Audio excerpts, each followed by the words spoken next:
Okay, so we're going to look at this question now. Three tins, A, B, and C, each containing buttons, but we're not told how much is in tin A, so we're going to call it X. And then we're told about tin B, which appears to have 4 times more than tin A. So if we're going to say there's X number of buttons in tin A, if I want to know how many buttons there are in tin B, then all I can do is times X by 4, which is 4X. And it says that tin C contains 7 buttons less than in tin A. So I'm going to call that X minus 7. And of course, if we add all those buttons up, we're going to get a total of X plus 4X plus X, which is equal to 6X, and we've got a minus 7. So that means that if the total number of buttons is 137, like it says in the question, then that means that 137 must be the same as 6X minus 7, because if you add those all up, that's what you get. And so 6X is equal to 137, so I'm going to write that down as equation. This is what we call a linear equation. And now if I add 7 to both sides, because there's an equality sign there, what I do to one side I must do to the other. That means I'm left with 6X equals 144.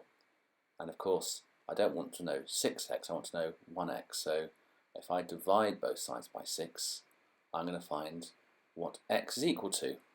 And that's the number of buttons in tin A. So there we have it. There are 24 buttons in tin A, but remember we're asked for the number of buttons in tin C.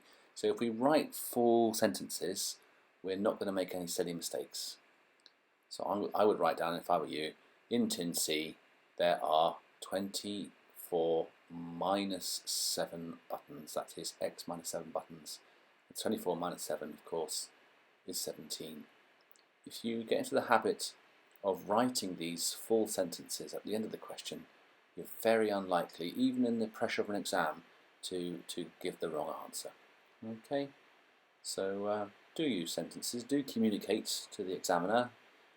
If you do so, he'll find it very easy to mark your exam. Okay, and that's only going to be because you've had a clear idea. Right, so let's look at what went wrong for some of the students. It looks like a lot of people tried to guess, trial and improvement approach, but why do that when we know about algebra? And did you see this? It says in the middle, a disappointing number stopped when they had successfully solved the equation x equals 24. And that's because they're not writing a sentence answer. Okay?